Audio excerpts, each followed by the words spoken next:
ఓం శ్రీ సాయిరామ్. పోతన భాగవతము నుండి మొట్టమొదటి స్కందంలో అనగా ప్రథమ స్కందంలో 22, 23 పద్యాల గురించి తెలుసుకుందాం. సాయిరామ్. లలిత స్కందము కృష్ణమూలము సుకలాపాభిరామంబు మంజులతా శోభితమున్ సువర్ణ సుమనస్సు జ్ఞేయమున్ సుందరోజ్వల వృతంబు మహాఫలంబు విమల వ్యాసాల వలంబునై విలయున్ భాగవతాఖ్య కల్పతరువుర్విన్ సద్విజ శ్రేయమై. లలిత చక్కని అందమైన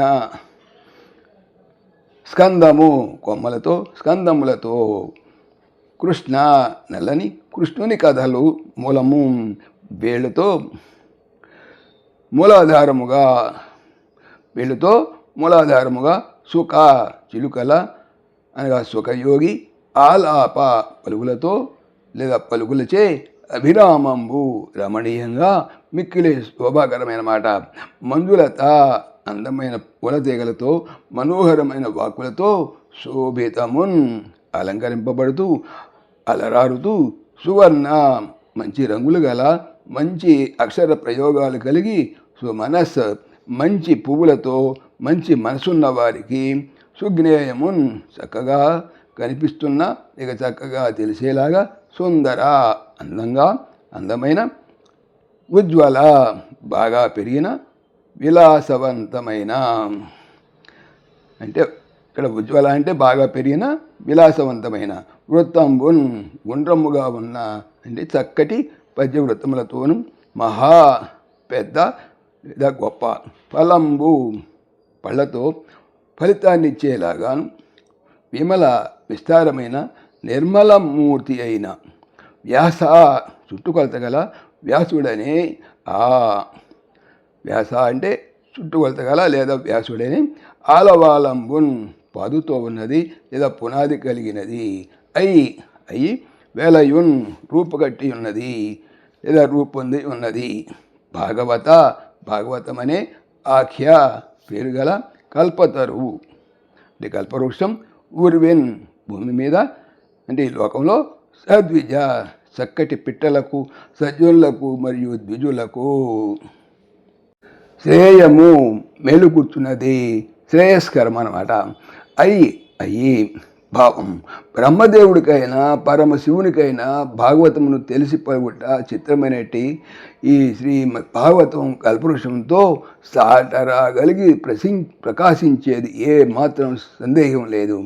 దీనిని 2 రకాల అన్వయార్థాలు గల పద ప్రయోగాలతో ఇలా వివరించారు. కల్పవృక్షం కొమ్మలతో అనుగుణమైనది అయితే భాగవతం స్కందాలైనటువంటి 12 భాగాలతో లలిత మనోహరమైనది. కల్పవృక్షం ఉండే వేడుకలది అయితే భాగవతానికి మూలం భగవానుడైనటువంటి శ్రీకృష్ణుడు కాగలది. కల్పవృక్షం చిలుకల పలుకులతో సతతం కూడి మనోహరంగా ఉంటుంది. అలాగే భాగవతం సుఖమహర్షి మధుర వాగ్దారాలతో మనోజ్ఞంగా ఉంటుంది. కల్పవృక్షం అందమైన పూలతీగలచే అలంకరింపబడినది. మరి భాగవతం మనోహరమైన వాక్కులతో అలరారేది. కల్పవృక్షం మంచి రంగుల పూలతో శోభిలుతుంటుంది. అదేవిధంగా భాగవతం అక్షరసార్థకమై సజ్జనుల మనసులు అలరించేది. కల్పవృక్షం సుందరంగా ఉజ్వలంగా ప్రకాశిస్తూ గుండ్రంగా ఉంటుంది. అదే మరి భాగవతము సుందరము ఉజ్వలము అయిన చక్కటి పద్యవృత్తాలు గలది.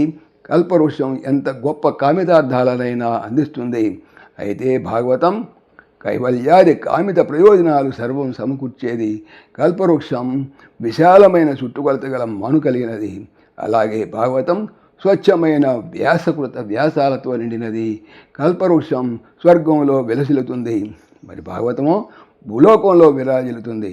కల్పవృక్షం సుఖపికాది పక్షులకు సైతం శ్రేయస్కరమైనది. అదే భాగవతం అయితే ఉత్తములకు సద్బ్రాహ్మణులకు శ్రేయోదాకమైనది. 23వ వచనం. ఇట్లు భాసిల్యడు శ్రీ మహాభాగవత పురాణ పారిజాత పాద సమాశయంబునను హరి కరుణా విశేషంబునను వృతాద్భంబు సిద్ధించెనని బుద్ధి ఎదింగి లేచి మరలి కొన్ని దినంబులకు ఏకశిలా నగరంబునకు జనుదించి అందు గురు వృద్ధ బుధ బంధుజనాను జ్ఞాతుండనై.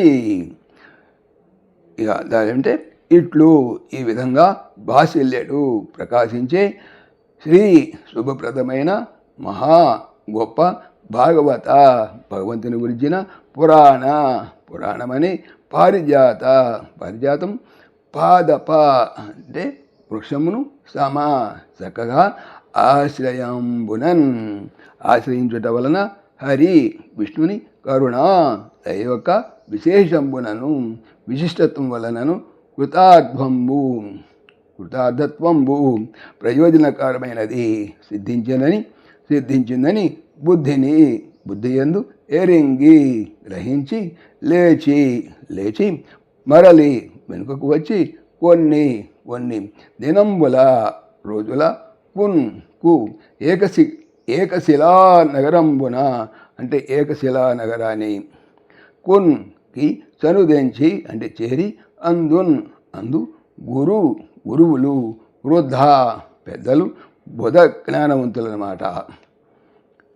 బుధ అంటే జ్ఞానవంతులు, బంధువులు అయిన జనులచే అనుజ్ఞాతుండన్ అనుమతి పొందినవాడిని అయి ఈ విధంగా బహుప్రకాశమైన పురాణరాజ్యమైన భాగవతం అనే కల్పవృక్షాన్ని సమాశయించడం వల్ల శ్రీహరి విశేషంగా అనుగ్రహించటం వల్ల నా జన్మ చరితార్థమైంది అని చక్కగా అర్థమైంది. అప్పుడు నేను ఆ నదీ ప్రదేశం నుంచి కదలి కొన్నాళ్లకు ఏకశిలా నగరానికి తిరిగి వచ్చాను. అక్కడ గురువులు, వృద్ధులు, పండితులు, బంధువులు మొదలైన పెద్దలందరి అనుగ్రహం తీసుకున్నాను. సాయిరామ్. పవిత్రమైనటువంటి భాగవతం చెప్పేది ఏమిటి? బాగా అవుతాము అనే. ఓం దాశరథాయ విద్మహే సీతావల్లభాయ ధీమహి తన్న రామ ప్రచోదయాత్. సర్వం శ్రీ రామార్పణమస్తు. జై శ్రీరామ్, జై శ్రీరామ్. ఆత్మీయులకు మనవి, ఈ ఛానల్తో పాటుగా అనంత మహిమల శ్రీ సత్యసాయి అనే ఛానల్ మరియు లెరన్ భగవద్గీత లైవ్ గీత అనే భగవద్గీత ఛానల్ను స్వామి నా చేత చేయించున్నారని మనవి చేస్తున్నాను. వీటికి సంబంధించిన లింక్స్ డిస్క్రిప్షన్లో చూడవచ్చు. సాయిరామ్.